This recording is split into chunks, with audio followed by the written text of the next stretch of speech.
man Sidi Diop maa ngi bëgg ñëpp ci 90.3. man Pape Madien moom lay def. La radio est une imagination. La vôtre. Bienvenue sur iRadio 90.3. L'annonce du retrait des bases militaires françaises au Sénégal et du Tchad, quel enjeu géopolitique, géostratégique et économique, la reconnaissance par la France du massacre de Thiaroye, quelle implication, quel impact sur les relations entre le Sénégal et la France. La majorité écrasante pour le PASTEF à l'Assemblée nationale, quel enjeu pour le Sénégal. Dans ce numéro spécial de l'ère du temps, Alassane Samba Diop reçoit le colonel à la retraite Babacar Diouf ce dimanche 1er décembre 2024 sur iRadio.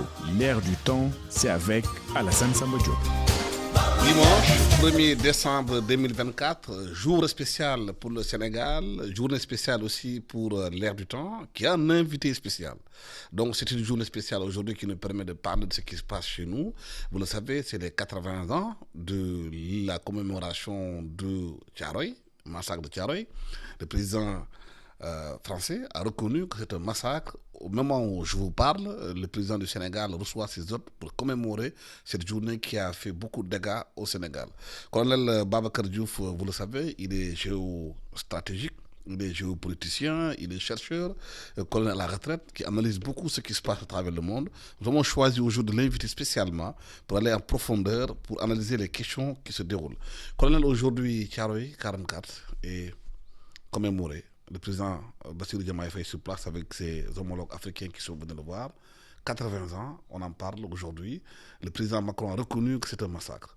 Quel est le symbole que cette journée peut avoir pour les Sénégalais, pour les Africains et surtout pour les tirailleurs sénégalais qui, je rappelle, ne sont pas que des Sénégalais? Oui, c'est vrai. Les tirailleurs ne sont pas que des Sénégalais. Il y en avait beaucoup.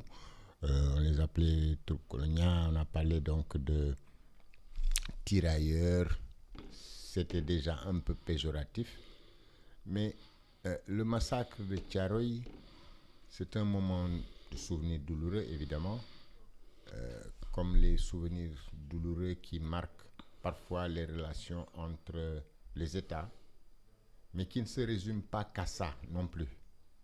C'est-à-dire, souvent, il faut mettre l'intelligence émotionnelle en jeu pour comprendre le point de vue de l'autre, et c'est seulement à partir de là que vous arrivez à trouver des points de consensus, parce que de toute façon, même chaque guerre a un moment où on fait la paix, et dans les relations entre les États, je pense qu'il y a un progrès chez nous qui fait aujourd'hui qu'on est plus sensible à ces côtés-là. Cela ne remet pas en question nos relations avec entre peuples. Mais chaque peuple, à un moment de son histoire, a quelqu'un qui est élu, qui pose des politiques qui peuvent plaire, qui peuvent déranger. Et je pense que justement, cet événement douloureux, mal interprété ou mal géré, peut créer des sentiments de colère. Mais en même temps, on serait juste à l'émotion. Et je pense qu'il faut dépasser cette émotion et nous retrouver dans d'autres champs plus dialogiques. Parce qu'en fait, c'est ça le mot clé. La France n'avait jamais voulu reconnaître que c'était un massacre. C'est tout récemment qu'elle a commencé à parler de massacre avec François Hollande, quand elle a quitté la présidence de la France, elle a commencé à en parler. Député aujourd'hui, il en parle. Macron l'a reconnu officiellement en écrivant une lettre au président sénégalais. Est-ce que c'est dans la bonne direction? Oui, je pense qu'ils ont fait un grand effort qu'il faut saluer. Vous savez, dans l'armée, on parle du caporal stratégique. Ça veut dire que quelqu'un qui est dans votre groupe, qui est dans le lointain, qui fait un geste, c'est tout petit pour son grade et pour le niveau où il le fait, mais qui enfle jusqu'à donner quelque chose, un effet au niveau le plus stratégique, c'est-à-dire au niveau le plus élevé. Et ça se passe. Donc, oui, c'est un moment qu'il faut commémorer. Il faut s'incliner devant la mémoire de ces grands anciens, mais comprendre aussi que les relations entre États, ça va plus loin que ça. Mais c'est le moment aussi pour les Français de réaliser qu'il y a des gens qui, pour différentes raisons, ont donné leur vie à un moment pour la France et qui ont tissé des liens affectifs forts avec la France. Il y a leurs descendants ont des liens forts avec des Français parce que justement, ils ont fait leur école ici, ils ont travaillé ici, ils ont été à l'étranger. Je raconte un souvenir, par exemple. J'étais aux États-Unis, je vais à Disneyland avec ma famille. Je tombe sur des Français, ils nous entendent parler français. Ils sont venus à nous et on a passé toute la journée ensemble. Ça, c'est la représentation qu'on a de l'histoire qui amène ça. Mais la représentation peut être positive ou négative. Et c'est pour ça qu'il faut se méfier des extrémistes de tous bords. Et donc, on commémore un moment, on se penche dessus, vous reconnaissez une responsabilité que votre pays a eue dedans, nous reconnaissons le mal. Et c'est quand il y a vérité que la réconciliation est facilitée. Absolument. Voilà. Sur le plan de la vérité, la littérature coloniale parle de 35 morts. Les autres doutent qu'il y ait plus que ça. Les gens parlent plus de 300 et quelques morts. Et qu'il y a eu même des fosses communes où les gens ont été enterrés. On ne les connaît pas encore. Le Sénégal demande à avoir accès aux archives réelles pour savoir ce qui s'est réellement passé. Mamadou Diouf, l'historien, est parti en France avec une commission pour aller chercher les informations. Le président du Sénégal dit qu'il attend justement qu'on aille beaucoup plus loin que ça pour que toute la vérité soit dite. J'ai vu un livre il n'y a pas longtemps, j'oublie, mais dans le livre déjà, eux, ils donnaient 400 cartouches tirées. 400 cartouches tirées, ça fait au moins 100 à 200 morts. Mais comme vous dites, si on n'a pas les archives, on ne peut pas savoir.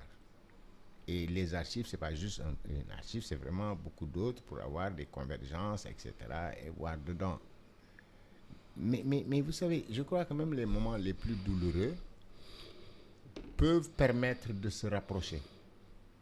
Et je crois que cette coopération-là, qu'on a suivie depuis, je pense qu'aujourd'hui, il appartient aussi à la France de comprendre les changements qui se sont passés à travers les générations.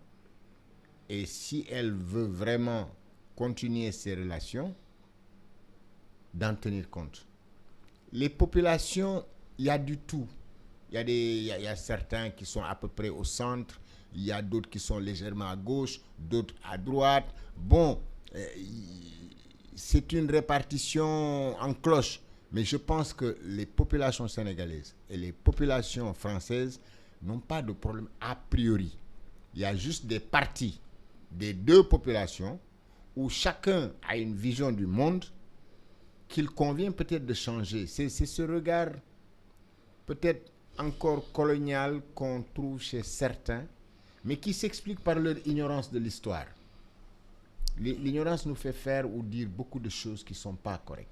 Quels sont les impacts de cette reconnaissance sur les relations entre la France et le Sénégal? J'y trouve une reconnaissance plus symbolique qu'autre chose. Mais quand on dit symbolique, on peut voir quelque chose de négligeable. Pas du tout. La symbolique est dans la représentation. Et la représentation influe sur la perception qu'on a d'une question, donc l'attitude mentale qu'on a, et donc le comportement qu'on a au quotidien. Et donc c'est important ce qui est symbolique. Donc reconnaître quelque chose, j'ai fait. Bon, ça s'est fait, oui, mais mettre aussi le cachet de l'histoire dedans. La France de l'époque n'est pas la France d'aujourd'hui. Les individus de l'époque ne sont pas les individus d'aujourd'hui. Et donc, cela montre qu'il n'est jamais trop tard pour prendre le bon train. Et j'écoutais des journalistes justement qui discutaient de cette question en France. Le compte-rendu qu'ils en font, la manière dont ils abordent la question peut créer des polémiques. Et ça, ce n'est pas le but de recherche non plus, parce que de toute façon, la coopération, nous, si on ne veut pas collaborer avec la France collaborera avec d'autres. Si la France ne veut pas collaborer avec nous aussi, nous collaborerons avec d'autres. Mais les parents des victimes, leurs enfants, leurs petits-enfants, demandent aujourd'hui que la réparation aille plus loin, que la France présente ses excuses, et certains même demandent une indemnisation. Ça, c'est compliqué, parce que, vous savez, les problèmes très complexes.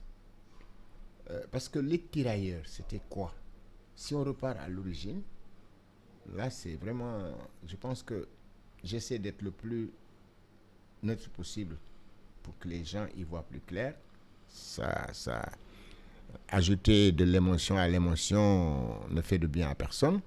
Mais les tirailleurs, leur origine, il y avait du tout. Il y avait des volontaires, il y avait des volontaires forcés, il y avait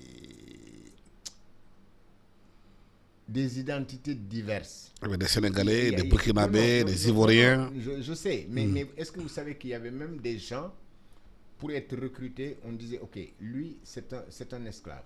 On va le recruter, et donc, on va payer à son propriétaire de l'argent, etc., et il acquiert la liberté.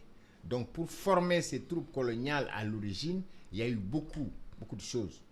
Et Faidherbe, si ma mémoire est bonne, a joué un rôle dedans. Faidherbe, Mangin, parce qu'ils en avaient une vision particulière. L'autre, comment il s'appelle, le Sénégalais qui était député là? Blaise Diagne? Oui, a aussi joué son rôle. Donc, c'est difficile après les années d'être totalement objectif. Les gens veulent aller souvent à l'émotion. Moi, je ne le recommande pas parce que je pense que nous avons quand même des affinités. Nos formations, nos voyages, nos relations avec certains qui ont vécu au Sénégal, qui ont laissé vraiment de très bons souvenirs, d'autres qu'on a rencontrés à l'étranger. Moi, j'ai fait le Maroc, j'avais des Français qui étaient là-bas. On avait des relations à l'image. En tout cas, l'image qui en sortait était différente. Oui, mais sur le plan psychologique, qu'est-ce que ça peut changer dans la mentalité des jeunes Sénégalais, des jeunes Africains? Cette reconnaissance de massacre, qu'est-ce que ça peut changer? Non, ça les réveille à une histoire qui était niée. Mais je vous ramène à Cheikh Hamidou Kane. Quand il dit « Je n'étais pas un pays des dialobés distincts face à un Occident distinct, regardant ce que je peux lui donner, ce que je peux lui prendre, mais juste une nature en détresse de ne pas être deux. » Je suis sûr qu'il y a des Français qui diraient la même chose. Et donc, l'un dans l'autre, je pense que il faut rendre justice à l'histoire, reconnaître effectivement des événements qui se sont passés, mais relativiser leurs effets négatifs. Mais l'histoire a été toujours écrite par les vainqueurs. Oui. Aujourd'hui, cette reconnaissance va changer peut-être les paradigmes dans l'histoire qu'on enseigne à nos enfants. Oui, mais de toute façon, reconnaissance ou pas reconnaissance, ce qu'on enseigne à nos enfants, nous pouvons en décider. Et là, vous me ramenez encore à quelque chose que j'ai vu. J'ai vu un jour une émission dans laquelle Cheikh Anta Diop répondait à des questions. Dieu ait son âme. On lui a posé beaucoup de questions. Et à la fin, il a eu une réaction. C'est pour ça que je m'en souviens comme si c'était hier. Il a dit, en fait, toutes vos questions se ramènent à une seule. Ce que vous dites, qu'est-ce que les autres en pensent? Donc notre problème, nous, ce n'est pas que la France ou que tel ou tel pays reconnaisse telle ou telle chose, même si c'est important du point de vue symbolique parce que c'est plus apaisant. Mais ce que nous savons, nous pouvons l'apprendre à nos enfants sans tenir compte justement de cette question que Cheikh Anta pose. Oui, ce qu'on va leur apprendre, qu'est-ce que les autres en pensent? Demander aux autres ce qu'ils en pensent, pour savoir s'il faut l'apprendre ou pas à tes jeunes. C'est ça l'erreur à ne pas commettre. Et c'est le dépassement de l'histoire en tant qu'un dépassement qui vous amène plus loin. Voilà. Donc je pense que c'est une page douloureuse de notre histoire qui reste, quel que soit ce qu'on fait, mais on peut chercher dans les effets quelque chose de meilleur. Et en Afrique, il y a encore des gens qui, eux, ont peut-être eu la chance de vivre ça d'une manière différente. On dit souvent qu'il y a une grande erreur de logique lorsqu'on prend la partie pour le tout. La relation, aucune relation ne se résume juste à une chose. Mais certains historiens estiment que ce qui s'est passé à Thiaroye a été fait de manière délibérée. C'est-à-dire que les soldats qui sont revenus réclament leur prime, installent une révolte, qu'il fallait les mater pour montrer un exemple à d'autres pour qu'il n'y ait pas de révolte ailleurs. Et qu'on les a tués froidement pour donner l'exemple. Et c'est délibéré, cette tuerie. Ça ne me surprendrait pas, parce que justement c'est ça les logiques destructrices. C'est-à-dire dans les corps où la discipline est importante, à un moment ou un autre, ça se passe. Et souvent d'ailleurs la décision qui en sort n'est pas positive. Moi je me souviens, j'étais dans une émission, on était là, on parlait d'événements qui se passaient au Niger et autres. J'ai entendu quand même un ministre dire c'est le coup d'état de trop, nous devons faire ça, nous devons faire ça. Oui, mais regardez le résultat quelques mois plus tard. Donc ça veut dire que chaque fois qu'on est à ce point-là, j'ai presque peur de dire que l'hubris est entré en jeu. Et quand l'hubris entre en jeu, ça ouvre une tragédie grecque. La fin n'est jamais belle. Ou très rarement en tout cas. Oui, mais quelle est la responsabilité aussi des Africains dans tout ça, dans ce qui leur arrive? Comment comprendre aujourd'hui qu'en Afrique, les leaders africains eux-mêmes puissent être dans une position de soumission, d'accepter qu'on leur impose des choses? Vous savez, là aussi, je dirais, oui, il y a, je cite l'autre qui parlait de servitude volontaire. Il y a une partie de ça, mais il y a une autre partie qui s'explique juste par le poids qu'on a dans une négociation. Ce que nous subissons peut-être, ou nous avons subi de la part de certaines puissances européennes, eux-mêmes ont subi ça de la part d'autres puissances. Et c'est pour ça qu'il faut relativiser, parce que juger un événement entièrement à partir des règles d'aujourd'hui, c'est faire de l'anachronisme. Il y a des crimes contre l'humanité, même quand ça date, on ne les oublie pas. C'est vrai. Mais est-ce que vous croyez sincèrement que les relations qu'il y avait entre les États il y a 1 siècle, il y a 2 siècles, il y a 3 siècles, on peut les apprécier avec les règles d'aujourd'hui? Du tout. La guerre de l'opium en Chine, rien que son nom vous montre que pour des besoins bassement matériels, on en est arrivé à créer une déchirure au niveau de tout un peuple. Et aujourd'hui, cette déchirure vient hanter vos relations avec ce peuple. Je pense que vraiment cette question-là, il faut la replacer dans son contexte, voir ce qui est reconnu, voir, commémorer le symbole comme nous le faisons, mais y trouver la force pour aller de l'avant, y trouver la force pour dire plus jamais, même si plus jamais les humains ne semblent pas avoir épousé cette vision des choses, parce qu'on dit plus jamais aujourd'hui, 20 ans plus tard, on commet une énormité qui refait dire plus jamais. Et donc, les plus jamais suivent les plus jamais au point de perdre leur sens. Juste préciser que Faidherbe n'était pas impliqué dans les histoires des tirailleurs. Je pense que c'est le 3 juin 1818 qu'il est né à Lille. Il est mort en 1889. Non. Il y a eu des formations coloniales où il y avait 2 grands groupes. Le groupe qui était en Afrique du Nord, dans le bassin méditerranéen, et le groupe qui était en Afrique. Faidherbe fait partie de ceux qui pensaient que justement ces nègres qu'on traitait en disant que ce n'est pas des soldats, ce n'est pas des ceci, ce n'est pas des cela, on pouvait en faire. Tant de la colonisation. Oui, attention. Et parce que c'est une longue histoire qui remonte ça a commencé avec lui. Voilà. D'accord. Et donc, ça a connu des hauts et des bas. C'est la précision qui est importante. Mangin qui a vendu par exemple l'idée Oui. et qui disait oui, c'est des forces, c'est des ceci, c'est des cela. Ça a commencé par lui. Mais on suit ça pendant toute l'histoire. Juste même à Fashoda, il y avait à Fashoda des tirailleurs.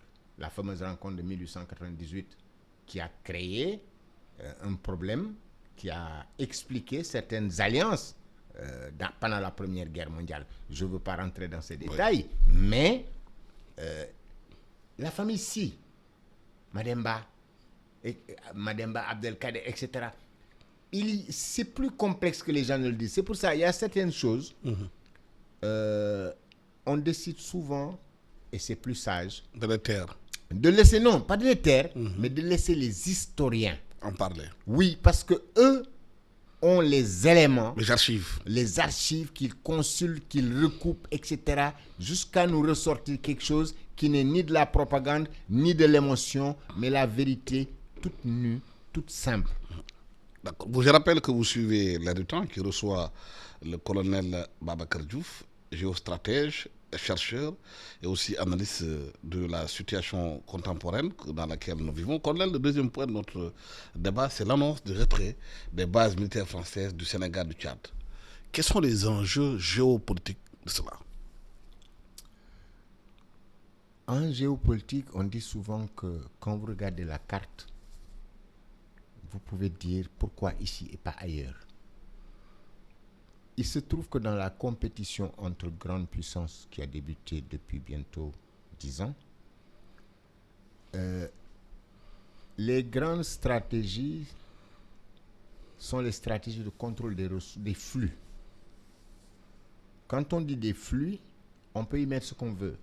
Ça peut être l'énergie, les matières premières, les flux financiers, etc. etc. Donc, vraiment, à ce niveau-là, c'est comme ça qu'il faut le voir. Donc, le Sénégal a une position géographique qui lui donne son importance stratégique.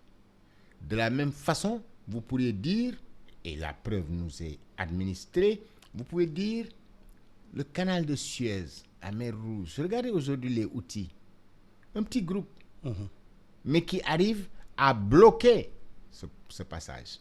Et donc, se trouver sur les passages, les points de passage obligés, c'est très important parce que ça vous permet un contrôle. Et quand on dit contrôle, beaucoup de gens entendent, oui, je veux me l'approprier. Non, le contrôle, c'est, si j'en ai besoin, oui, je peux me l'approprier, mais j'en ai pas forcément besoin. Mais mes alliés en ont besoin. Et donc, grâce à ça, je vais pouvoir conforter l'alliance en les amenant à être plus fidèles à notre relation. Mes adversaires ou mes ennemis géopolitiques, eux, par contre, je vais le leur interdire. Donc, le Sénégal a quand même cet atout stratégique qui s'explique par sa position. Le Sénégal a d'autres atouts en tant qu'État, en termes de matières premières, matières énergétiques, etc., etc. Mais justement, la présence ou non d'une base n'empêche pas ces coopérations économiques, n'empêche pas des facilités. Donc, mais la décision, c'est une décision qui doit être souveraine. C'est-à-dire, chaque État peut décider à un moment d'enrichir son cocktail d'une façon ou d'une autre. C'est la suite de ce qui s'est passé au Niger avec le départ de l'armée française, le départ aussi de l'armée française du Mali, Burkina Faso. Aujourd'hui, le Sénégal annonce qu'ils vont demander aux Français que les bases militaires soient enlevées, mais il n'y a pas une date précise. Le président n'a pas donné de date. Ils ont dit que c'est une discussion la primeur qui va le donner aux Français. Le Sénégal, quand même, sur le plan de l'Afrique, c'est la porte la plus proche des États-Unis. en termes de géographie, en termes de géostratégie, en termes de position, les bases françaises qui étaient au Sénégal aujourd'hui, si elles partent, quelle lecture peut-on faire de ça? Vous avez raison d'insister d'abord sur un point. Le président n'a pas annoncé une décision, mais c'est un président qui a été élu par le peuple sénégalais, qui a été élu en ayant entendu des demandes de part et d'autre. Le leader, c'est la capacité donc pour quelqu'un d'écouter son peuple, de tenir compte d'autres variables et de choisir une route qui préserve ses intérêts. Et moi, ce que les Wolofs disent, jitu paka ci mbarmi, mbaram xawma. Non, je le fais pas. Ce que je dis, c'est que le président est élu pour être le représentant de l'État sénégalais. Il choisit selon les intérêts, sa perception des intérêts du Sénégal, en tenant compte de ce qu'on lui demande au niveau populaire, en tenant compte d'autres variables. Mais ce que je dis, c'est que qu'il décide ou non de ce départ, c'est une décision souveraine. C'est une décision qu'on pourrait expliquer par justement le fait, aussi bien en France, parce que je vais vous rappeler que le général de Gaulle était au cœur de l'Occident. Ça ne l'a pas empêché de vouloir préserver la souveraineté de la France, et jusqu'à aujourd'hui, c'est une référence dans l'histoire de France. Et donc, cela veut dire quoi? Cela veut dire que la souveraineté, sa défense, selon l'angle où on la perçoit, ne veut nullement dire une rupture. Et je vous donne un autre exemple. Les Britanniques, pendant la guerre des Malouines, ils passaient par Dakar. Donc cela veut dire quoi? Cela veut dire qu'il ne faut pas mélanger la nature des choses. Si la France devait quitter le Sénégal, ça ne veut pas dire que le Sénégal a rompu avec la France. Et ça n'empêche pas non plus que la France continue d'avoir des facilités portuaires, aéroportuaires au Sénégal. Il se trouve que la position du Sénégal, géographiquement, la position de d'autres pays comme le Gabon et autres, ou Djibouti, sont des positions stratégiques qui vous permettent de régler un certain nombre de problèmes. Par exemple, la projection vers des fronts qui demandent une grosse logistique ou qui demandent du temps pour y arriver. Si vous avez une base quelque part, ça vous permet de raccourcir le temps de réaction. Mais les Britanniques qui raccourcissaient, qui passaient par le Sénégal pour bénéficier de facilités, mais ils n'avaient pas cette relation particulière avec le Sénégal, pas du tout. Et donc, moi en tout cas, je pense que, je disais tout à l'heure, méfions-nous des représentations. À préciser qu'au Mali, la France n'avait pas de base, c'est juste une force d'intervention. Voilà. Mais ça intervient dans un contexte assez intéressant, où de plus en plus la Russie fait des doux à l'Afrique, la Chine également, la Turquie. Et on a vu aussi le coup de fil que le président Diomaye Faye a donné à Poutine. Un communiqué qui est sorti. Les Russes disent que c'est sur l'initiative du Sénégal. Ils ont parlé de coopération. Le président parlait d'élargir la coopération du Sénégal avec d'autres pays, et de travailler avec tout le monde. Il y a un panafricanisme que l'on sent un peu partout sur la jeunesse, qui parle de plus en plus de multilatéralisme, qui intervient dans un moment aujourd'hui où quelqu'un est venu aux États-Unis qui ne croit pas au multilatéralisme. Oui, mais écoutez, on va y aller simplement. Le réajustement des intérêts. La France, avant, elle était liée à quoi? À ses anciennes colonies francophones. Aujourd'hui, vous voyez bien la relation que la France a avec le Nigeria.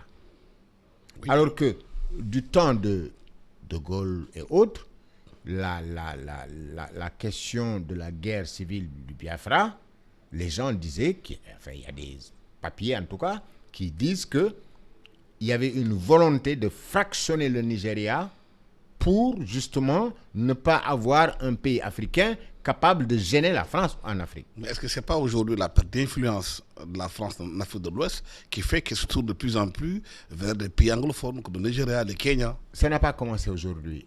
Déjà, à la fin de la guerre froide, à la fin de la guerre froide, de nouvelles relations ont commencé à se tisser et les intérêts économiques, on a vu leur concrétisation. La France est un État qui a aussi des intérêts économiques, comme nous avons nos intérêts et tout. Et donc, aujourd'hui, l'Afrique est en pleine mutation avec une jeunesse qui exige des choses, qui veut des choses. Et donc, cela veut dire quoi? Cela veut dire qu'il y a forcément une adaptation que les régimes africains doivent faire. Et le défi, il est au moins double. Il est économique, il est sécuritaire. Justement, sur le plan sécuritaire, est-ce que l'Afrique peut assurer sa sécurité? À mon avis, toutes les conditions ne sont pas présentes. Une des grandes conditions, c'est que vous ne pouvez pas avoir le poids de tout le continent quand le continent est fractionné en multiples parties. J'ai suivi quand les Africains rencontrent la Chine, rencontrent la Russie, rencontrent l'Inde, rencontrent des tas de pays. Mais qu'est-ce que vous entendez? Tel pays a réussi à faire ça, tel pays a réussi à avoir ça, tel pays, tel pays. Tant que l'Afrique n'aura pas identifié ses grands intérêts, c'est-à-dire sécuritaires, des forces capables de défendre notre souveraineté justement, mais aussi une économie capable d'assurer le soutien.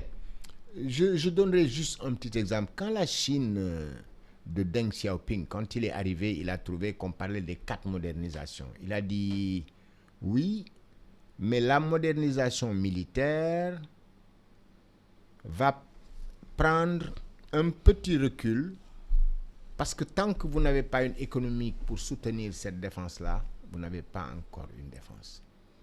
Et la même chose est arrivée. Quand Elstine, en 1993, a pris une décision sur son armée, il a eu ce que je considère comme une vision. C'est-à-dire, il a dit, l'armée que nous avons aujourd'hui ne peut pas nous défendre réellement. Nous sommes obligés d'avoir le recours ultime au nucléaire. Et cette armée, si nous la gardons, ce que nous risquons d'avoir, c'est que nous ne pourrons jamais lui donner les moyens dont elle a besoin parce que rien que les salaires vont manger tout le budget. Toutefois, il a fait quelque chose qui était un risque calculé. Il dit, OK, on va sacrifier l'armée maintenant. Et l'argent qui est économisé, avec cet argent, nous allons repartir là où nous avons un avantage comparatif, c'est-à-dire notre complexe militaro-industriel. Et nous allons investir là. 93, ça fait combien? Une trentaine d'années. Et aujourd'hui, quand vous entendez les armes russes, Kinjal, le ceci, le cela, mais c'est le résultat de ça. Mais l'avantage, c'est que la Russie est une fédération. L'Afrique n'est pas une fédération. Mais justement, en 2000, j'ai eu la chance d'assister au sommet de l'UEMOA qui s'est tenu au Togo avec Soumaïla Cissé qui était le président de la commission de l'UEMOA. Il y avait Mamadou Lamine Loum, l'ancien premier du Sénégal, qui était l'un des experts. Ils avaient préconisé dans le document de mettre en place une armée fédérale africaine. Une armée fédérale. À ce moment-là, ils voyaient la montée du terrorisme, ils voyaient la montée aujourd'hui de la précarité en Afrique. Ils avaient préconisé de mettre en place une armée fédérale. C'est dans les documents. Depuis 2000. On a même au niveau de l'Union africaine un traité de défense commune. C'est les Africains. Regardez, moi je dis juste, comptez ce qui a été dépensé au niveau du Mali, du Niger et du Burkina pour se défendre. Est-ce que la faiblesse aujourd'hui de l'Afrique, c'est pas cette incapacité à pouvoir travailler ensemble sur le plan militaire mais c'est ce pour que défendre je dis, le continent? J'y arrivais. Je voulais sur le fil, c'est-à-dire montrer que cette défense est réalisable, mais que justement, elle est réalisable parce que si vous regardez déjà ce qui a été dépensé dans ces 3 pays de l'AES dont je viens de parler, et ce que les autres États mettent dans leur défense, on aurait pu avoir une meilleure sécurité en Afrique. Mais cette meilleure sécurité, on ne peut pas la tenir dans le temps tant que nous ne sommes pas industrialisés. L'industrialisation, c'est un multiplicateur de puissance. Et donc, aujourd'hui, et c'est là où justement l'Occident, je regarde l'Union européenne, nous sommes les gens les plus proches d'eux du point de vue de la distance. D'un côté, il y a la Russie, la Chine et autres avec lesquels ils ont certains problèmes. De l'autre, il y a les États-Unis qui est leur allié, mais qui est très loin. On vous dit, oui, mais les Européens se désindustrialisent parce qu'ils ont un problème d'énergie et donc de compétitivité. Mais voilà déjà des bases qui émergent pour un partenariat respectable, respectueux, etc. Et donc, attendre que, par exemple, la Chine propose à l'Afrique les routes de la soie, donc le Berry, pour que l'Union européenne se réveille et propose quelque chose, qu'est-ce qui les empêche, eux, de revoir leurs intérêts pour dire, OK, si moi, je dois acheter de l'énergie, si je dois acheter des matières premières, je regarde les États-Unis, je regarde vers la Russie et autres avec les difficultés qu'il y a, mon partenaire tout désigné, c'est l'Afrique. Et quand vous regardez l'Espagne aujourd'hui, l'Espagne est en train de poser une politique de fond. Laquelle? Mais pour la coopération, pour l'ouverture avec l'Afrique, l'ouverture à des Africains, des facilités, etc. C'est ça qui est pour moi la bonne direction. Parce qu'elle a besoin de main-d'œuvre, l'Espagne. Oui. Elle régularise 300 000 Africains parce qu'elle a besoin de gens pour travailler dans ces champs. Oui, mais ces gens-là aussi ont besoin d'eux. Et c'est quand deux besoins se rencontrent que vous avez un marché en économie. Et en ce moment, l'Afrique est vide. Les champs sont vides. La jeunesse part. Oui, mais c'est parce que justement, on n'a pas construit les bases pour cette jeunesse. C'est-à-dire qu'il y a eu des éléments qui ont été négligés pendant de longues années. Importer, c'est une chose. Mais quand vous importez ce que vous ne possédez pas et dont vous ne pouvez pas vous passer. Mais importer juste, c'est paresseux.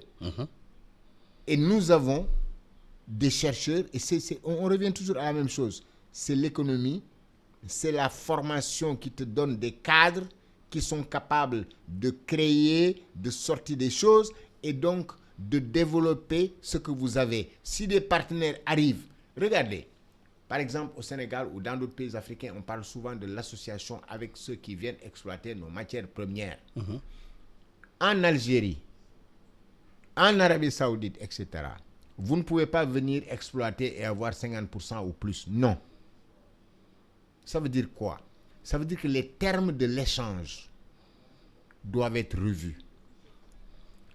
Pourquoi ne pas avoir, par exemple, dans la zone monétaire que nous avons, mais nous avons beaucoup de milliardaires qui peuvent investir dans certaines choses. Mais là aussi, il y a des détails, je ne veux pas y rentrer, mais même la monnaie commune, quand on en parle, elle a beaucoup d'avantages. Mais colonel, ce que vous dites là, on a réfléchi sur ça, il y a eu des séminaires qui ont été faits, la discussion a été faite, tout pratiquement est sur la table. Mais pourquoi on n'y va pas? Quelle est cette incapacité d'aller de la pensée à l'action? Mais parce que nous avons l'habitude d'avoir des réactions presque qu'on retrouve dans la gamme du sauve-qui-peut. C'est-à-dire, il n'y a pas suffisamment de panafricanisme. Nous raisonnons, mais de manière très fractionnée. C'est vraiment l'individualisme. Quand on dit l'union fait la force, ça veut dire quoi? Ça veut dire que le groupe a trouvé des points de consensus forts sur lesquels axer la coopération. Mais pourquoi ailleurs? En Occident, en Russie, en Chine, les gens sont arrivés à savoir que l'union fait la force, à travailler ensemble pour le bien de leur pays. Pourquoi cette capacité africaine à comprendre les enjeux, à les mettre en place? Qu'est-ce qui se passe? Parce qu'en Afrique, il y a des, comment dirais-je, il y a des dépendances qu'on ne voit pas. Il y a des groupes d'influence qui sont dans nos différents pays. Et un pays, c'est une somme d'intérêts. Il se trouve que ces intérêts des plus puissants sont les intérêts qu'on entend le mieux. et donc souvent les choses penchent en leur faveur. Le privé, si moi je suis un privé... Donc les indépendances proclamées, c'est de la chimère. Non, pas forcément. Dans la réalité des faits. Non, pas forcément. Sur le plan économique, si vous êtes dépendant. En partie, oui. Du point de vue sécuritaire, Oui, si vous êtes dépendant. Non, en partie, M. Diop, en partie seulement. Il y a une autre partie qui est dans la logique, dans la dynamique interne à l'État. Vos privés au Sénégal ou dans d'autres pays africains, à quoi ils pensent? Le privé, c'est le profit. Les règles dans lesquelles l'État joue avec eux, c'est une chose, et qui est souvent d'ailleurs appuyée sur une forme d'idéologie économique. Moi, je vous dis, il y a des endroits où on prend des gens qui sont très forts. On leur dit, construisez-nous quelque chose qui va dans tel sens. Ces gens s'assoient, réfléchissent, vous sortent des théories fumeuses, mais qui épousent tellement les réalités, en tout cas de votre perception, que vous y adhérez. Ça ne repose, alors que ça ne repose sur rien. Je donne un exemple juste. Le néolibéralisme que nous avons aujourd'hui, vous pensez qui dit oui, l'État à la marge, l'État ceci, l'État cela, et quand il y a une crise comme en 2008, tout le monde se précipite sur l'État. C'est une aberration, c'est une hérésie qui a été construite idéologiquement, qu'on a introduite dans nos têtes, et voilà le résultat. C'est pour ça que justement, Cheikh Anta Diop, je reviens à lui, armez-vous de connaissances jusqu'aux dents, justement pour qu'on ne puisse pas vous intoxiquer, vous désinformer et vous placer sur des routes qui vous mènent à plus de dépendance. L'impression qu'on a, c'est qu'on s'arme d'ignorance. Oui, c'est pays. malheureux. Oui, mais ça, maintenant, attention, on ne peut pas reprocher aux autres nos faiblesses. Ça, je ne suis pas d'accord. Je pense que nous devons faire notre propre introspection. Nous devons arriver à avoir des régimes qui sont à l'image de ce que nous voulons. Nous devons... Est-ce que depuis les indépendances, on va continuer à dire nous devons? Oui, mais parce Jusqu'à que... quand? Mais tant que ce n'est pas fait, je suis désolé. Ça devient, nous devons... La démocratie, quels sont les pas que la démocratie a pu faire en Afrique? Avant ces petites percées démocratiques, qu'est-ce qu'il y avait? Mais en géopolitique, comme vous l'avez dit tout à l'heure quand on parlait, les États N'ont pas d'amis. n'ont pas d'amis. N'ont que des intérêts. Et donc, si moi, j'arrive à contrôler ton régime et j'arrive à lui faire ce que je veux, ben pourquoi je me gênerais? Surtout que quand j'obtiens ce gain-là, il me sert moi dans mes grandes compétitions. Il faut voir la logique des relations entre États et dire que ce n'est pas aussi forcément nécessairement comme ça, parce qu'un avantage que vous payez cher au bout, c'est comme si vous dites, j'ai obtenu ça, mais il y a un coût élevé. Est-ce que la faiblesse de nos États, c'est par l'absence de consensus sur des questions essentielles? Oui.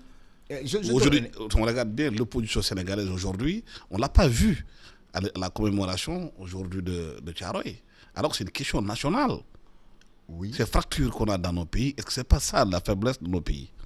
Justement. Cette incapacité de dépassement. Non, c'est vrai. Nous sortons de quelque chose qui a été douloureux de 2021 à 2024. Vous savez ce qui s'est passé, pas besoin de revenir dessus. Il y a eu après une forme de guérilla politique. J'en ai parlé ici avec vous en disant, moi, je vois de la poussière qu'on soulève, je vois des gens qui, pour échapper à leurs responsabilités, font bouger du n'importe quoi. Mais ce n'est pas tout le monde. Et je pense que, justement, ce consensus auquel j'ai appelé à plusieurs occasions est toujours valable aujourd'hui. C'est-à-dire, il y a des questions sur lesquelles, quel que soit le régime au pouvoir, il doit pouvoir consulter certains partis pour se mettre d'accord, ne serait-ce que pour assurer une continuité. Parce que si ce que vous commencez aujourd'hui dure 5 ans et c'est parti parce qu'il y a un nouveau qui arrive ou qui peut arriver, après il faut refaire autre chose, on sera toujours au même point. Surtout là, avec l'annonce du président Bassirou Diomaye Faye d'arrêter les bases militaires, on a vu la réaction en France. Une chaîne comme CNews, qui est une chaîne d'extrême droite française, on a entendu les journalistes français, comment ils ont réagi par rapport à cela. en disant oui, c'est une humiliation pour la France, il faut quitter là-bas, il faut couper tout ce qui se passe en Afrique. C'est des menaces à peine voilées. Oui, mais je vous ai déjà dit, quand on... quand même... Et l'histoire est encore là par rapport à Sékou Touré quand la France a quitté. Oui, mais ils ont démonté même les robinets, ils sont partis avec. Ouais, mais je vous dis depuis 2022. Ils ont créé une fausse monnaie qu'ils ont mis dans la monnaie guinéenne pour tuer l'économie mais je veux guinéenne. dire à quelque chose. Depuis 2022, quand vous regardez la manière dont la presse européenne parle de la guerre en Ukraine, ou parle aujourd'hui de la guerre en Palestine, vous vous rendez compte que ces journalistes-là ne représentent que des intérêts. Pour la plupart, ces intérêts maintenant peuvent se retrouver dans certains partis politiques ou ne pas s'y retrouver. Mais ça produit une influence. C'est pour ça que j'aime à rappeler aux gens que la liberté de penser, la liberté d'opinion et tout ça là qu'on vante dépend souvent, et les gens des droits de l'homme l'ont compris, on a posé cette liberté-là en amont, deux droits, le droit à l'éducation, le droit à l'information. Mais c'est l'éducation de bonne qualité et l'information de bonne qualité qui font la personne bien informée, qui sait ce qui se passe et qui prend de bonnes décisions. Mais quand vous ne savez pas ce qui se passe, laissez-moi juste vous donner un exemple. Supposez que vous soyez sur une route. Il y a la gauche à votre gauche et à votre droite. Vous avez, ce n'est plus la route. D'accord? Supposez qu'on vous dise, pour une raison ou une autre, vous êtes sorti de la route. Vous devez revenir sur la route. On vous dit, qu'est-ce que vous faites? Vous tournez à gauche ou vous tournez à droite? Et vous dites, oh, non, je vais aller à gauche. Mais si vous ne savez pas où est-ce que vous vous trouvez, si vous êtes déjà à gauche de la route et à votre droite, vous allez encore plus à gauche, vous vous éloignez de la route. Mais justement, quelle est la vigilance que le Sénégal doit avoir par rapport à cette décision qui a été prise? Parce qu'elle peut avoir des représailles qui disparaîtront. Quelle que soit... De façon subtile. Oui, mais quelle que soit la décision, elle devra être respectée. Et justement, l'erreur à ne pas commettre, ce serait de répéter cette histoire-là. Parce que je vais vous dire, revenons à l'histoire proche. Jusqu'en 2001, la Russie demandait quoi? De faire partie de l'OTAN. Poutine l'a dit, n'est-ce pas? Ok. Ensuite, en 2022, avant la guerre en Ukraine, Poutine demandait des garanties de sécurité. On peut juger maintenant tout le reste, mais ce qui m'intéresse sur cette histoire, c'est de dire que parfois, répondre à l'aspiration de votre partenaire peut conforter ce partenariat au lieu de lui nuire. Mais opposer la force brute ou opposer autre chose peut donner quelque chose de pire. La preuve, dans les deux cas, vous voyez bien ce que ça a produit.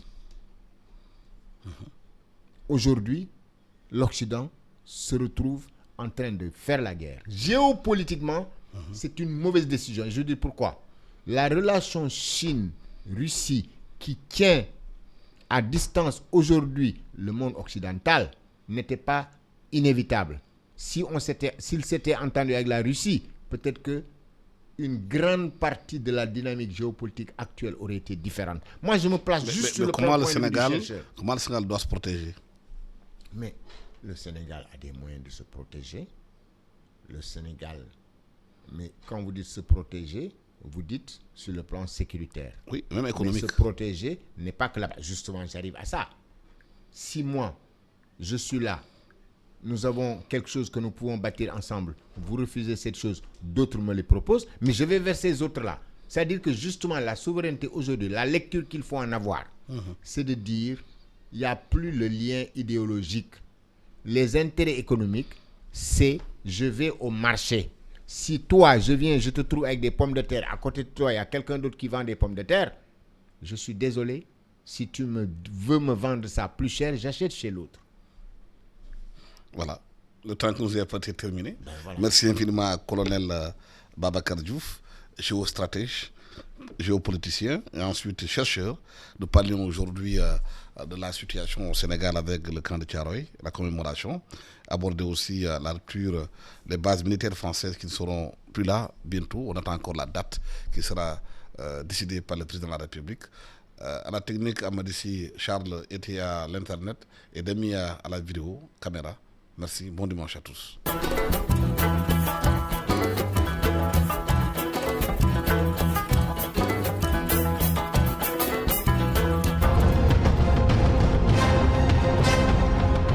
Bonjour ou bonsoir, tout dépend de l'endroit où vous nous recevez en ce dimanche 1er décembre 2024, émission du jury du dimanche au cours de laquelle nous recevons le major Alioune Kandji qui est consultant mais également expert en investigation. Merci beaucoup M. Kandji d'avoir bien voulu accepter notre invitation. Merci beaucoup Hassan. J'aime vous entendre parfois développer à la télé parce que le français est extraordinaire. Hein? On dirait que c'est un français qui parle là. Mais comme j'ai l'habitude de vous le dire, vous êtes un bon journaliste parce que vous êtes agressif. Tout à l'heure, on parlait de l'agressivité qui n'est pas péjoratif, mais parce que c'est un réflexe de préservation et de conservation. Donc, chaque fois, on sent en vous le fait de préserver l'éthique d'un journaliste et que sans entraîner, vous ne partez pas à deux chemins, quoi. Vous allez directement. Donc,